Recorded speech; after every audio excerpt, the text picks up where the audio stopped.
Are you looking for a new whiskey adventure? Then climb in and buckle up. Get ready for one hell of a ride on the Whiskey Trip podcast with your host, Big Chief. Join in as he and his guests explore whiskey and dive into whiskey stories from around the world. Now here's your host, Big Chief. Folks, you know, here on the Whiskey Trip, we celebrate more than just the pour in our glass. We celebrate heritage, tradition, and the stories that make this country what it is. That's why I'm proud to tell you about our friends at the Heritage Flag Company. These aren't just flags, they're handcrafted works of art built from whiskey and bourbon barrels that once held the spirit we all love. Every cut, every nail, every burn mark tells a story of patience and craftsmanship. Just like the whiskey we sip, these flags are bold, timeless, and full of character. Whether you hang one in your home bar, your man cave, or gift it to a veteran or first responder, a heritage flag isn't just decor. It's a statement. It says you believe in freedom, tradition, and the legacy we pass down. So saddle up, whiskey family, and head over to theheritageflag.com. Use code WhiskeyTrip10 at checkout for 10% off your order. Let them know Big Chief sent you. Because just like your favorite pour, the Heritage Flag Company is made to be shared, honored, and remembered. Now let's get on to the show. Hey, it's old Big Chief from the Whiskey Trip, and yeah, you're taking another ride with me, baby. And I'm here with Kevin Hemingway in the Hemingway House of Bourbon. And man, we got some pours today. Everybody can see it. And we're going to kind of review these and talk about them a little bit. And I'm pretty excited about it because two of these I haven't tasted yet, Kevin. And I think you've tasted, we're going to do Milam Greene Provisions. We're going to do Wild Turkey Beacon. That's a big daddy bourbon right there, That's right? a big daddy bourbon. Yeah. And then we're going to do 1845 Double Oak. I think you've had that too before, right? I love that. And then you've also had the Dark Arts. I haven't had three of these. I think I did some of the 1845 Double Oak when we were up in Dallas a couple weeks ago. But we're going to start off with this first pour right here, this Provisions out of Milam and Greene. Hey, and you've had this before. Yes. Now, this might be a shocker to some people, but this is actually a 80 proof whiskey. It's a Texas pot still blended with a Tennessee and a Kentucky bourbon.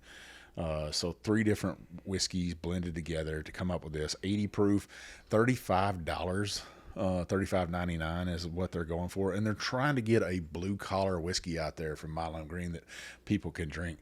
And I got to give hats off to the crew there. They're really pushing it hard. I got to thank Brenda, my good friend up there at Milam and Greene.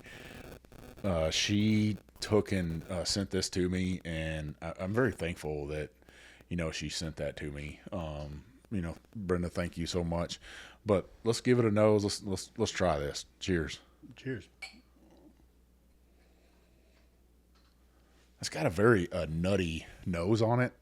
Almost, to me, that'd be that Heaven Hill nuttiness maybe coming out. Mm-hmm. That pot still, that stickiness of the pot still and stuff. Even at 80 proof, very beautiful nose on this. What do you get? I get a little straw, just a little bit of straw and honey. I could pick up some honeysuckle if I was driving down a backcountry road.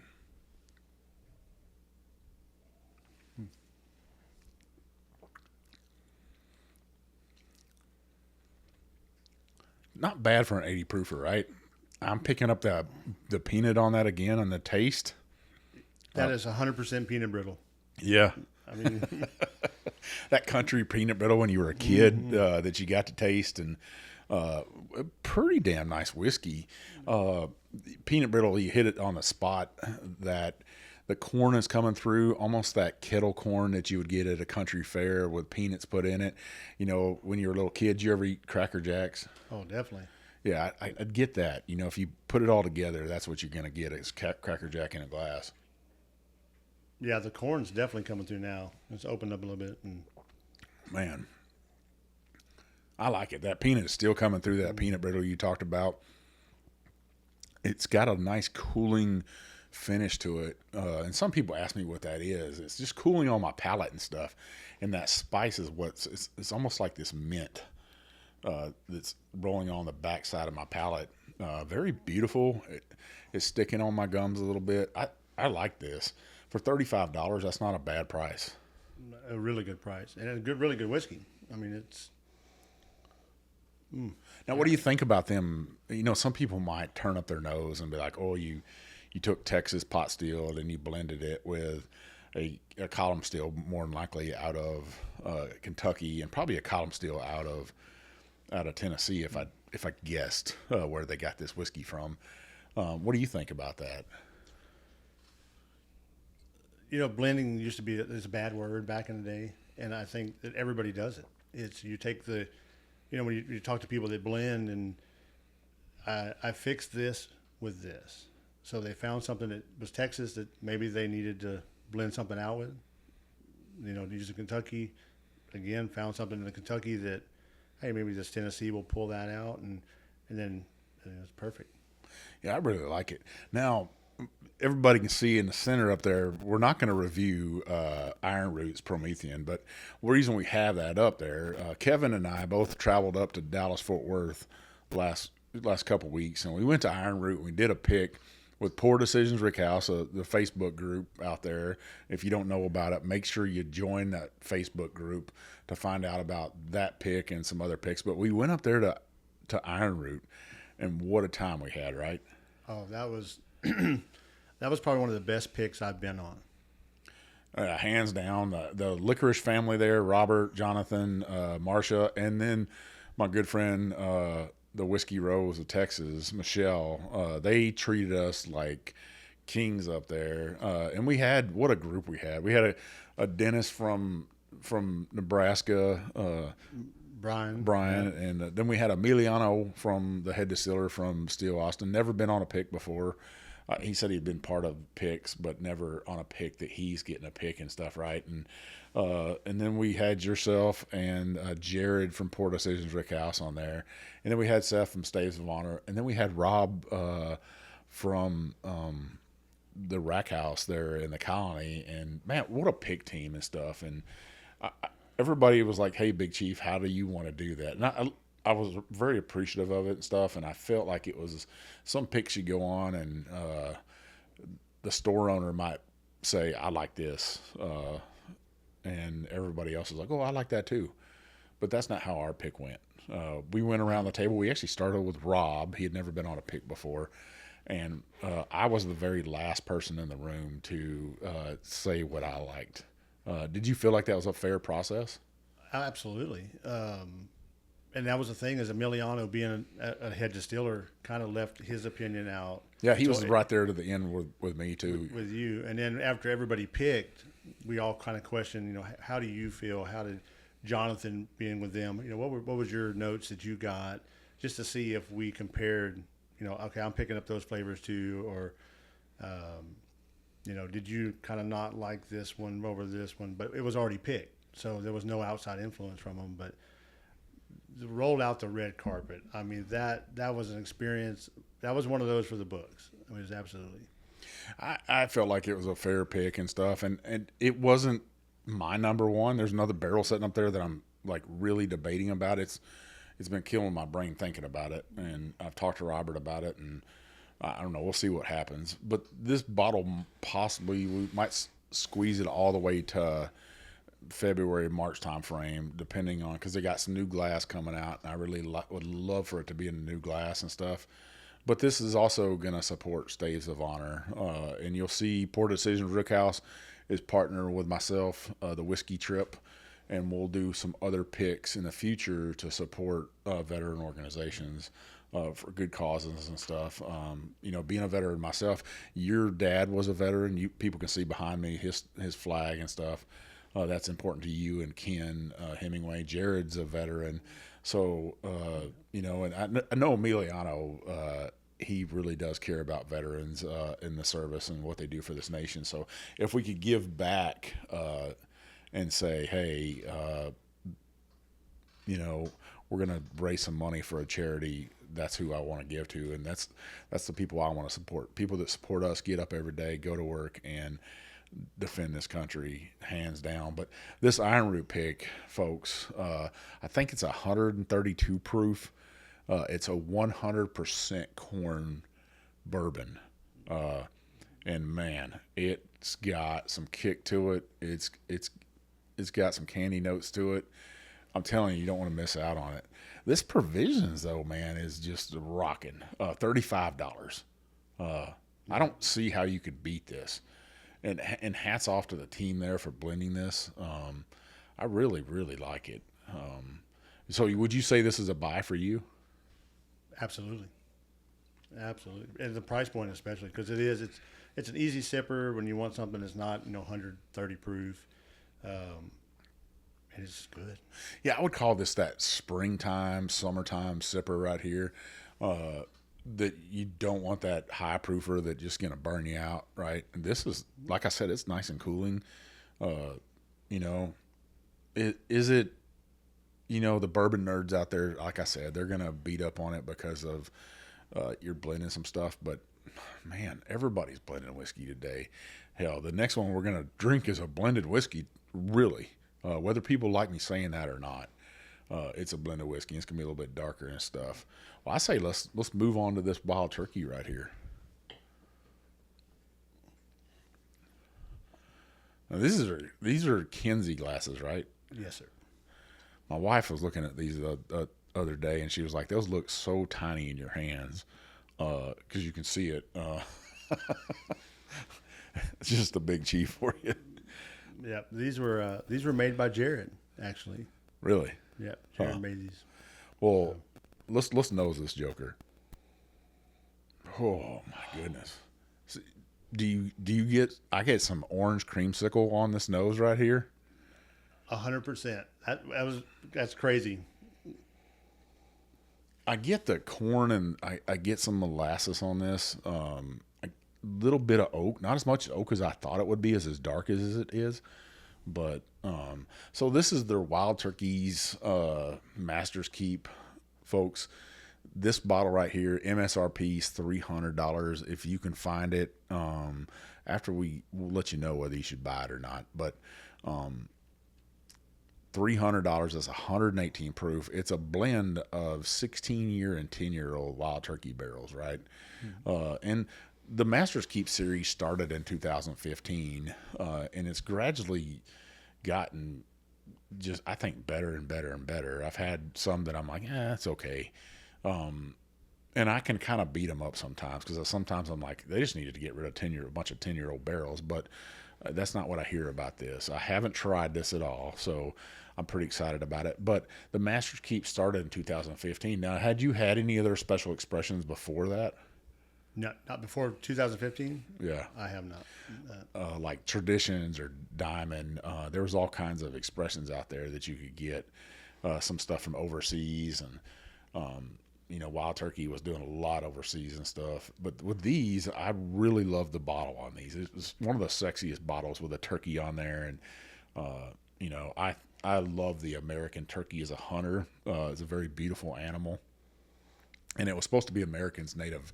That was supposed to be our America's bird, right? Mm-hmm. That's what Benjamin Franklin. And some people said he was kidding around about it, but I don't know. And I know people out there are going to beat me up for this, but bald eagles are like dumpster rats.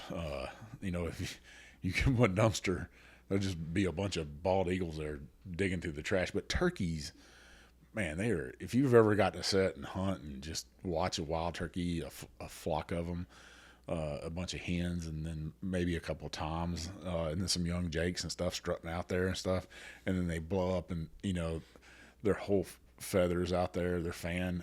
It just, to me, that's so majestic and beautiful. A lot of people think, when they think of turkeys, they think of the white turkey you eat for the domesticated turkey you eat for Thanksgiving, which we got coming up. But when I think of wild turkeys, that's what I think of, or this right here.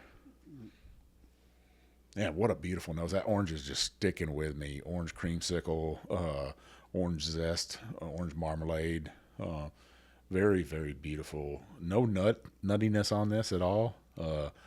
Little spice on the nose, but I say cheers to you. Cheers.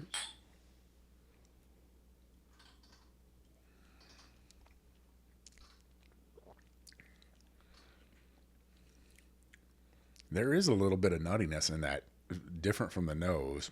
The orange there, the orange zest is there for me. A little bit oaky. I think that 16 year is standing out. What do you get, Kevin?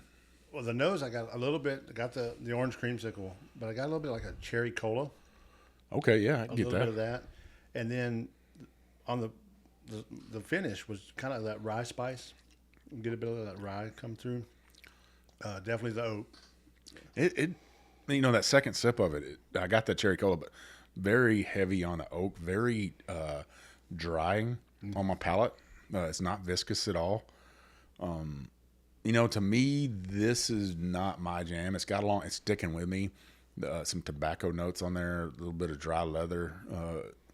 But to me, this is not my jam. I'm not a big rye bourbon guy anyways. Everybody knows that. I'm a wheated bourbon guy, but I will appreciate this for what it is. To me, this is a pour to experience with people. And the thing I like about these bottles is whenever I do a bottle share, you've been to a couple of my bottle shares, I love to bring out the bottles that people don't usually see or they can't afford. And I like to share that whiskey with people and really do, let them experience what I get to experience as a podcaster, is a social media person. I get some bottles stuck in my hand and say, hey, drink this. And they're pretty special bottles, but I want everybody to experience that and share that love, that wealth. What's the purpose of having whiskey if you're just going to look at it? Exactly. And like I said, you shared some very special bottles. Matter of fact, I think the last bottle share we were there, you opened a Triumph. I believe you had a Master's Keep Triumph. I probably did. You could remember that night? Okay, maybe it was the one before. The one before, I think. Before that. I ordered opened up a Triumph.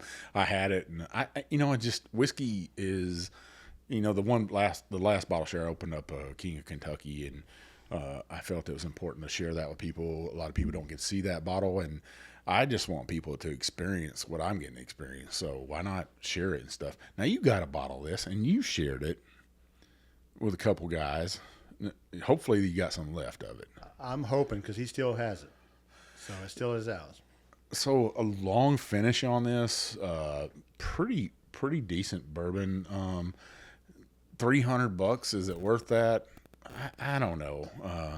I would say that's up to you. What I would say to you before you go out and purchase one, I kind of wish I would have sipped on your bottle a little bit first before I went out and pulled the trigger on this one, because to me, I would rank this right up there with a Knob Creek 15 year that I've had. And it's that oak is overpowering to me. I know some guys love that. They're just like, well, like the oak.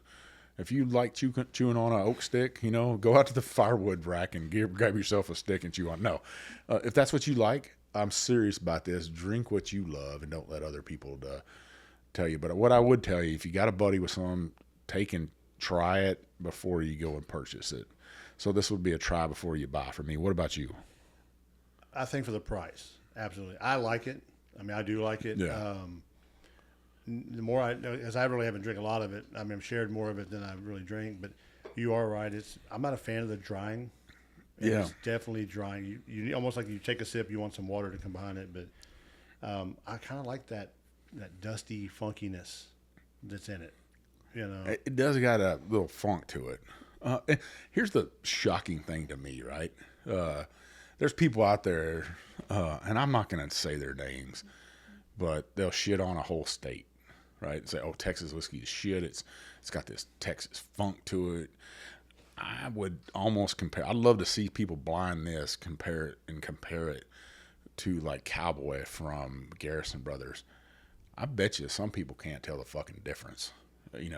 I'm just putting money on it that there's a funk on this that there's on Texas whiskey. And maybe that's just because it's that age on there, I don't know. Could you see that? My only thing, I could probably pick it out only because the proof of Cowboy, it's always higher. Mm-hmm. But if you could proof it down to 118, yeah, I'd have a tough time picking out. Maybe you like one of their single barrels compared to this. and the age would be so much different. But I bet you, besides the color, if you just went into totally blind, you couldn't look at the glass. You looked at both of them. The only difference would be is the column steel versus the pot steel. I think that's where you could get people on it and stuff. But try before you buy for old Big Chief here. So the first one, Milam Greene, I rarely drink 80 proofers. But that's a $35 bottle I would buy. Now, I was gifted that, and I'm gracious, like I said, but that's a buy for me. And then the Wild Turkey Beacon would be try before you buy. Again, like I said, this is amazing, absolutely amazing. And again, it's out of most people's price point especially if you've never had it. Yeah, I'd say stay away from it. Yeah. If you're a working man and you're living paycheck to paycheck, this is not the bottle for you to start out with to blow your palate out at 118 proof. Man, talking about that Dallas trip, and you rode up there together to Dallas, and Ken wasn't able to go, but from the beginning of the trip to the very end of the trip, I just had a great time. It's rare that I'm not with my wife. We were over at the Houston Whiskey Social last night, and somebody come up to me and they were like, are you ever without her? And it is a rare thing. I want her to be able to experience the whiskey trip with me, and she drinks a lot of cocktails. She did sip on some whiskey last night. You missed out. Yeah, I wish I could have been there. Because we got to go in some back rooms and drink some old Dusties, and I got to give a shout out to Dominic and Todd there, and their whole staff. They had several Dusties, and if you knew the guys, they would come around and pour some in your glass. I think I drank a 1970s Jim Beam. I drank a 1960s Old Crow that was from overseas. Still had the tax stamp on it. I forgot the other Medley. I drank one Medley I think that was from the 50s or 60s. Just some beautiful whiskeys. And probably the standout from the show for me would have been the Saints Alley from Iron Root. That was probably the standout. Or Compass Box. I had a Compass Box. I think it was the Astronaut on it. And, man, it blew me away. I was like, ooh, this is good. But I was feeling pretty good. So I got to see the winner of the giveaway I had with them guys from the Houston Whiskey Social.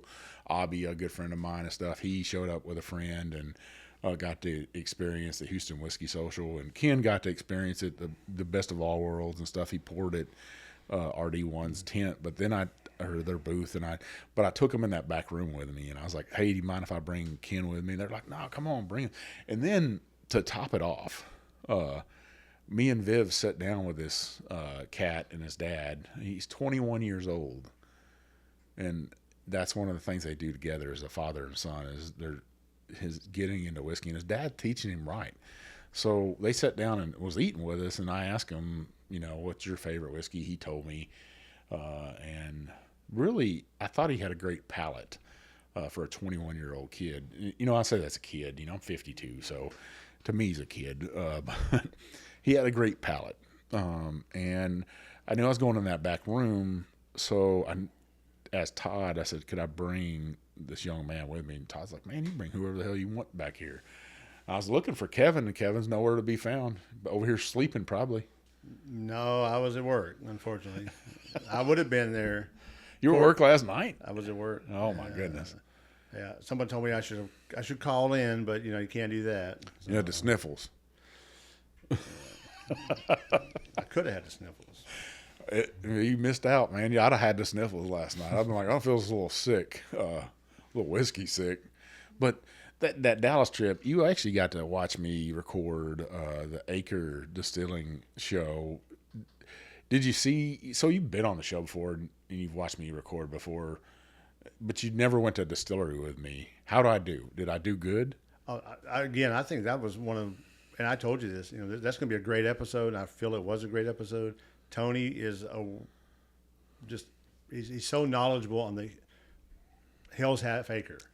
The Wild Bunch. I was surprised that, usually they kind of give you a little bit of a story, but then they go into the distillery, and he really went in detail about the Wild Bunch, Butch Cassidy, Sundance Kid, why they call it that, and then the whiskey was amazing. I mean, Acre is, and the barrel they did for the Medal of Honor recipients. I will always buy a bottle of Acre because of that.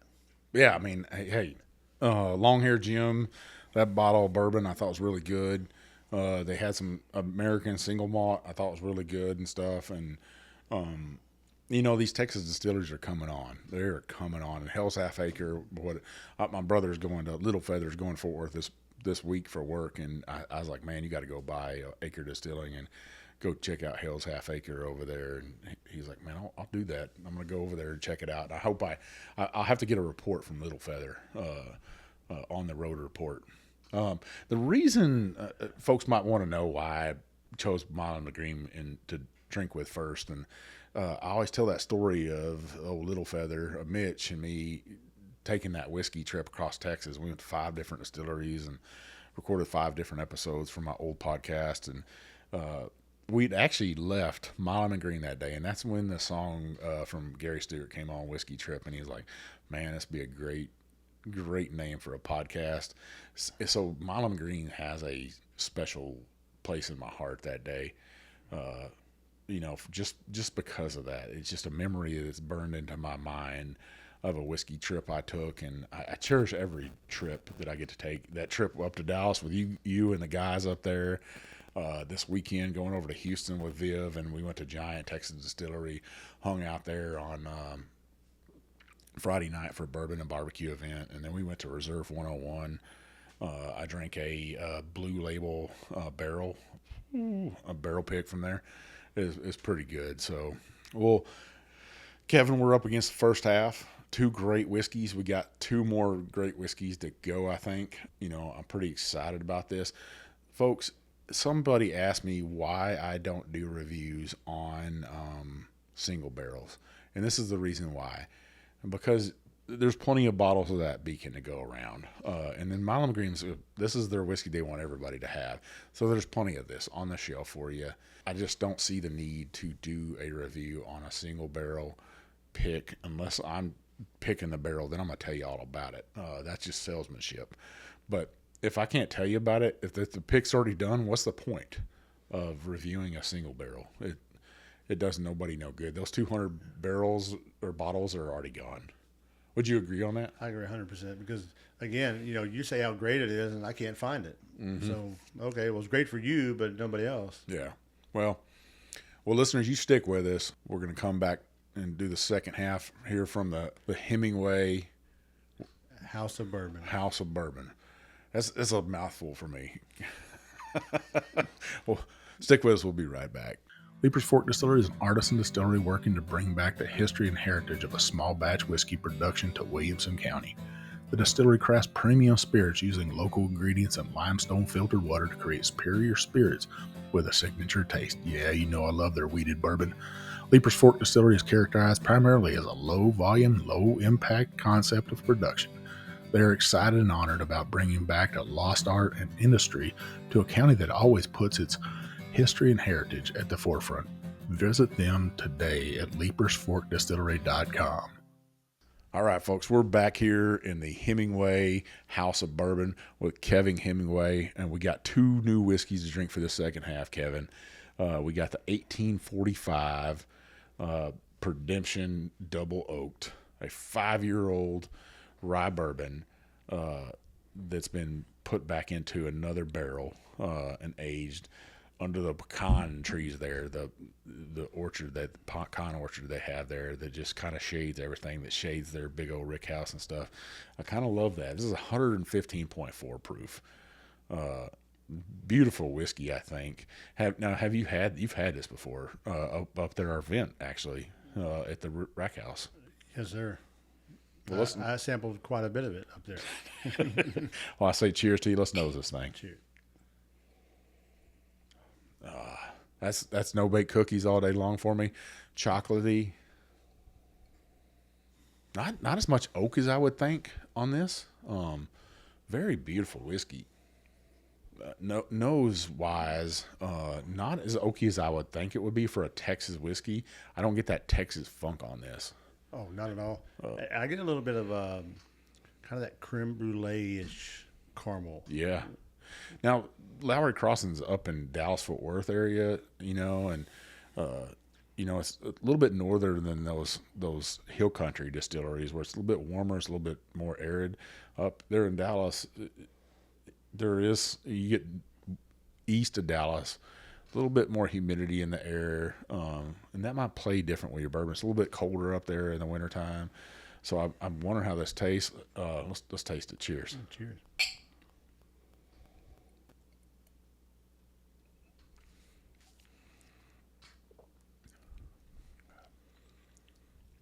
Man, people that aren't drinking this right here, something's wrong with them. Whorehound candy on this right here. Little sassafras to me. That chocolate note is coming through. What do you get? Absolutely, what you just said. I know you say whorehound. I get root beer, and the chocolate is just right there on the. I get a little bit on the nose. Get a little more oak on the nose now. I get a little Dr. Pepper spice on this.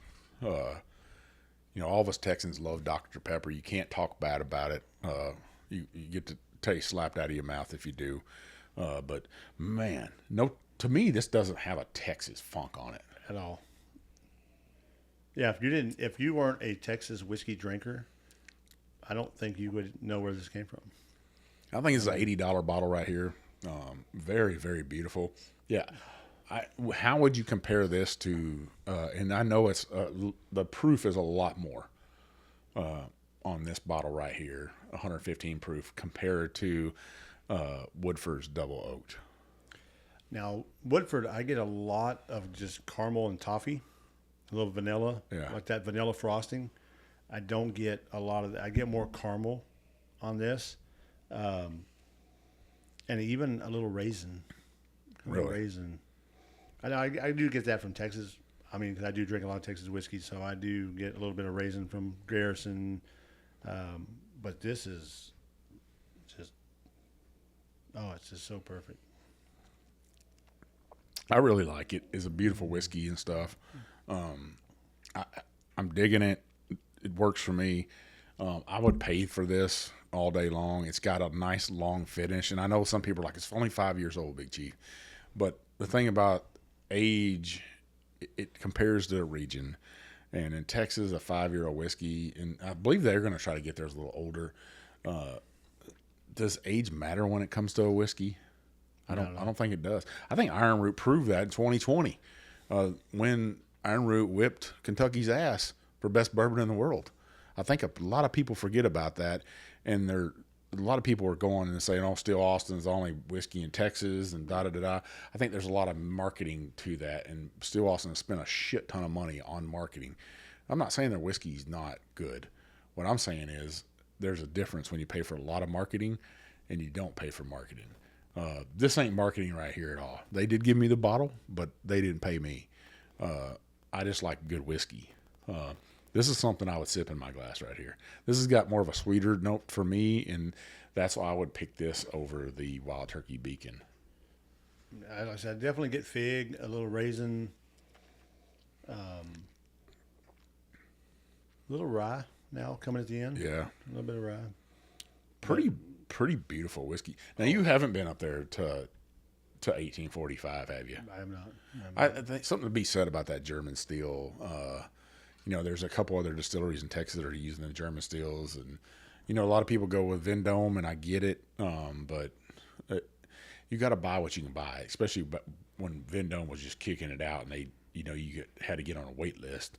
But if you wanted to open a distillery, then you had to really take and say, hey, do I want to open a distillery, or do I want to wait? Which one do you want to do?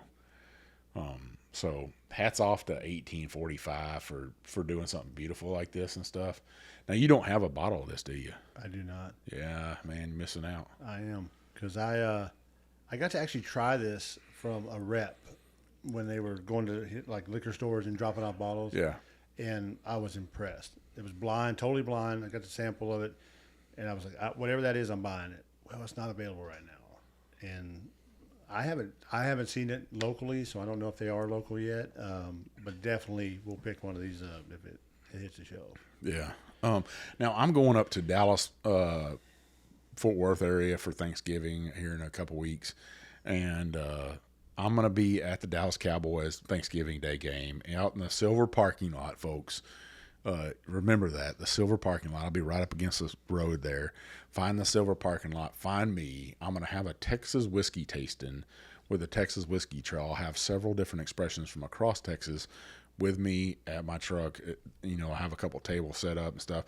I'll also have with me Frontline Heroes Outdoors. It's a veteran charity. It also helps first responders, firefighters, and law enforcement. They'll be there with me. Come by, make a donation to Frontline Heroes Outdoors, and then as well get some whiskey. I'll have some Steel Austin there. I'm gonna have this bottle of 1845 there to pour. I'll have some Milam Greene to pour. I'll have some Iron Root. I got some bottles stuck in my hand last night from them guys. I'll have some Giant Texas Distillery that come off of their column stills over there. So a little bit different. And then I don't know what else I'll have in my bag. Maybe some Blacklands, maybe some Acre Distilling. You never can tell what Big Chief's going to pull out of a bag and stick on a table. But it'll be all Texas whiskeys promoting that. And be at the Dallas Cowboys game. How could you not have Texas whiskeys? Is that an event you would be like, hey, man, I just got to show up? I know you're not a big football fan. I'd show up for free whiskey. I'm not gonna lie. Yeah. What Frontline Heroes Outdoors does, and you can go back to one of my past episodes with Preston Wall, their president. They provide outdoor opportunities for folks to take their mind off the stressful jobs that they did or they're doing today. Whether it be deer hunting, whether it be hiking, fishing, just getting folks into the outdoors and taking their mind off of that is very important to me as a veteran. Like I said, I'll say it over and over and over again. Support what you love, and that's one of the things I'm gonna support. But come out, make a donation to them. I'll stick a glass of whiskey in your hand, and you'll leave happy going into the game, for sure. So if you're going to the Dallas Cowboys football game, stop by there, talk to me. I'll even tell you the story of how I ended up going every year to that Thanksgiving Day game. It's become a tradition since we've moved back here to Texas, and I'm excited to go. Whether they're winning or losing, I'm still a fan. What would you say about that? Well, we'll leave that out. I know the story. We'll remain friends, so we'll leave that out of it. Yeah, I get it, man.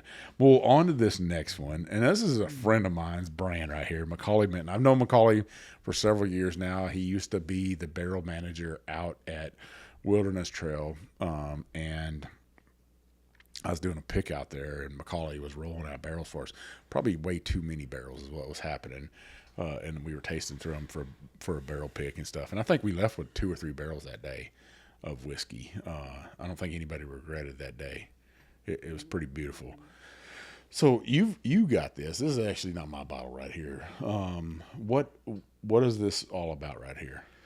So the last time we were in Kentucky, we stopped by Dark Arts to just hang out with Barry and Barry's wife, me and Ken, and we just missed Macaulay, and they didn't have any of this. I wanted to try it, and this is batch 2, so it's finished in maple syrup barrels and Amberana staves, toasted Amberana staves. I love both of those finishes. So when I seen it, I picked it up, and now I've got to try it. I know you haven't.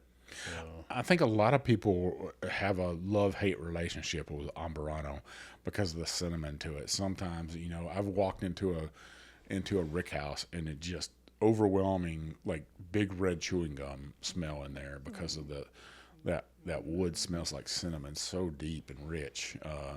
And you got to be really careful with this. So this is 7.5 years old. This is 110.4 proof. I think I got that right. But yeah, 7.5 years old. Then it's finishing that. You said a maple barrel that's had maple syrup put into it, and then they dump that out, and then they put that, and they put staves in there too to finish that off. Well, heck, I say cheers. Let's nose this thing. can get the Amburano in it and the maple together. Man, cinnamon maple toast crunch. I get cinnamon raisin bread. It's a beautiful nose on this. Now that rise in 95.5, I think out of MGP, very beautiful.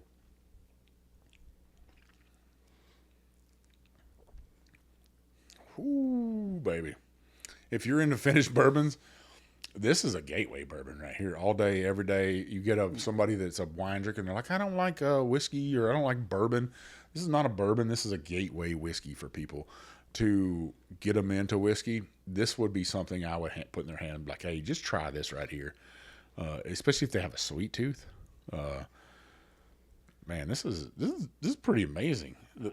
I think the maple tones down that Amburana, because again, Amburana is very, very strong flavor.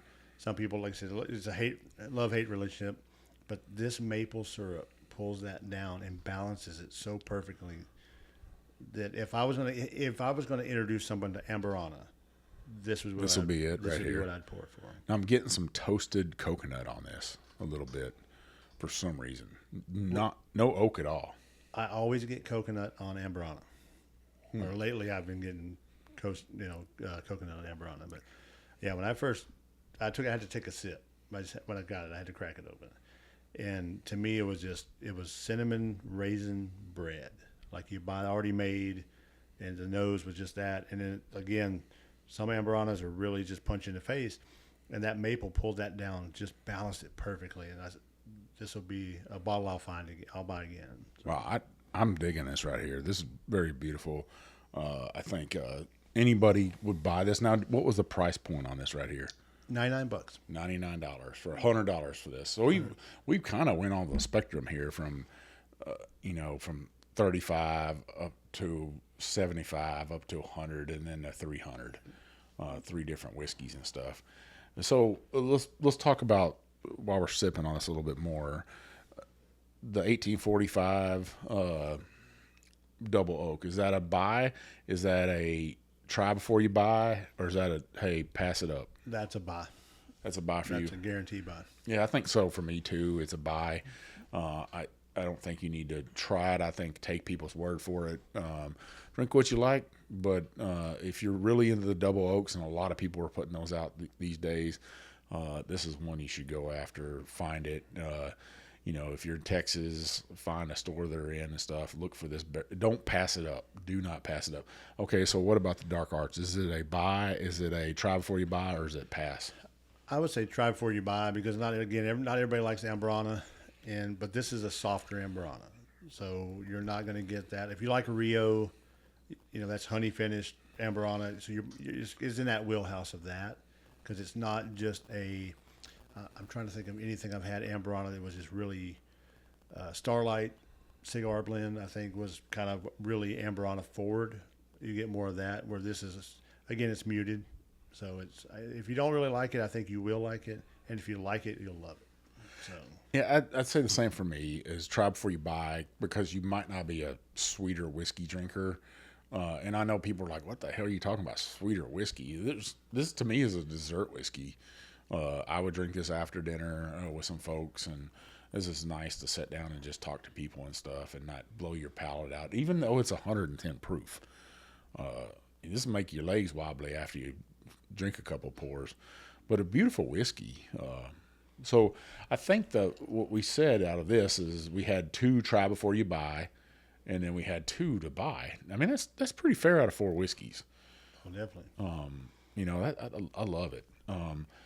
So, kind of going over the last 2 weeks, I mean, I've had some hell of a whiskey trips here, hanging out with you and Ken and some new friends, Dee, Emiliano's friend, now he's our friend, meeting Brian up there. Meeting Jared that was my first time meeting Jared.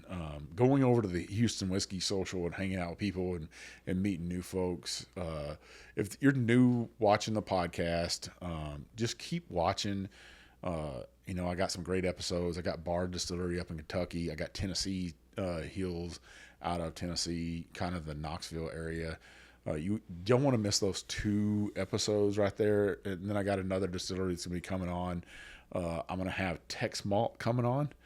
Austin from Tex Malt's going to come on the show, and I'm going to talk about that. And then I might have finalized the deal last night to have Specs on and talk about the retail side of the house a little bit and do an episode on that. So I'm trying to put these episodes together. Now, folks, I know you're thinking, Big Chief, are you going to give any whiskey away today or anything? I'll tell you what I'm going to do today is I'm going to give away a bottle of that Provisions. I'm going to give away a Whiskey Trip glass and a Bourbon Bullshitter t-shirt. Is that pretty fair? I would say so. I mean, who's going to complain about winning free whiskey? Yeah, well, and then you get one of my big-ass rocks glasses right here. You get one of those. Don't tell Miss Viv I'm giving shit away now. But I'm going to give you a bottle of the Provisions away, a rocks glass, and like I said, a Bourbon Bullshitter t-shirt. Now, this is what you got to do. You got to follow Milam Greene. If you'd please do that, give them a follow on all social media platforms. Give the Whiskey Trip a follow. You got to share the post I do all week long. If I put a post out, share that post, do a story on it, share it to your own page. I'd love for you to do that. And do an emoji of a star for me for the Hill Country of Texas. You do that right there. I'd really appreciate it. You got to be 21 and you got to reside in the United States, but I'll run this all week long on Monday night. As I always do, I'll do this giveaway and stuff. I want to show the people that I'm giving away more than I take, and I want all the whiskey social media people out there to be doing that same thing. Give away more than you take. Give back to this community and it'll give to you. I'm very gracious, 2 of these bottles were given to me, and I want to give back. I think that's the right way to be as a person in a show. Yep. I think you do plenty of that. I do. You definitely give back more than you take. I'm trying. Sometimes it's hard. It's hard to keep a positive attitude 24. So somebody said that to me last night. They're like, "How do you do this?" And I was like, "You just do it. It's something you love. You're going to do it." And I do love talking about whiskey and sharing whiskey with other people. So keep giving me a follow. Also, if you would go ahead and follow Redfish Chaser on Instagram, I would appreciate that. That's Kevin's handle on there. His brother Ken, we still can't get him to come up with a cool name. He thinks he's funny. Ken Hemingway. Just boring. He's boring, man. We've got to fix this. And we'll have to come up with something. Oh man, the fun we're going to have with Ken over the next year or two here is going to be something to laugh about. Mm-hmm. Well, Kevin, any last words on any of these bottles right here? Definitely buy the Milam Greene. That's definitely a buy. 1845. And I've tried most of their expressions. This is my favorite, but this is definitely a buy. And look out and be on the lookout for the Iron Root pick. Yeah, that Iron Root pick. You don't want to sleep on this. There's only, I think, we don't even know how many bottles are in it, but I'm going to say that barrel's going to go around 175, 180 bottles. Don't sleep on this pick. Don't sleep on any of these picks that I'm doing with Poor Decisions Rickhouse. There are other people involved and stuff. I'm going to try to involve other distillers like we had Emiliano with this one. I think we're going to try to take a distiller down to Still Austin with us and pick a bottle of that. I think when we go up to Kentucky, we might have a couple of distillers with us. Never can tell who's going to be running around with old Big Chief picking whiskey barrels and stuff. But don't sleep on these picks. And know for a fact that the money is going to go to a good cause. We're not supporting a big box brand. We're not supporting, liquor stores and stuff. This money will go to good causes, to charities that we believe in and we've looked at and said, okay, this group needs our help. We're going to give them a hand up. So, yeah. Well, so Redfish Chaser on Instagram, give you a follow on there. You do a lot of posts on there? I post. I don't do a lot of posts on there. Like feet pick or that's? Oh no. You don't want to see my feet. Oh shit. So, listener, you can find me on Instagram, Facebook, TikTok. You can find me on YouTube now at The Whiskey Trip. Make sure you hit that subscribe button or that follow button. Invite your friends to follow me on Facebook and then on Instagram. I'm trying to grow both of those communities. And if you like what you're watching on YouTube, make sure you share those videos out there to your friends and say, hey, this guy's putting out great content. I'd really appreciate it. But if you're listening to me, listen to Mark and Matt of the Bourbon Life. That's who I'm paired with on Apple and Spotify and Amazon Music and iHeartRadio. Give them a listen. If you like what you're listening, give us that 5-star review and leave some comments on Apple Podcast. Those comments, those 5-star reviews, they open up doors to distilleries. Get great whiskey in my hand, like this Milam Greene Provisions in this 1845 right here, this 1845 double oaked. I really appreciate it. Gets great guests on my show, like Kevin here. He wants to hang out with me and drink whiskey. Who doesn't want to do that? So, and I might be doing a giveaway for that, for somebody to come on the show and have a chance to be a guest. I rarely do that, invite people on here to be a guest, but you got to be doing something special in my life with me and hang out with me a little bit more. So, just keep watching, keep listening. If you make comments on Apple Podcasts, like I always say, put them over on my Facebook page, on my reviews there. Leave me a review. I'm trying to get to 100 before the end of the year. I think that's attainable. I think I'm at like 91 or something. So I need 9 more people to leave me a review. I know you can do that. I know you can help old Big Chief out. To 100 reviews, that's before the end of the year. I'd be really happy with that. Keep looking for my content out there. Look for this pick from Iron Root. This is old Big Chief, and thanks for taking this ride with me, baby.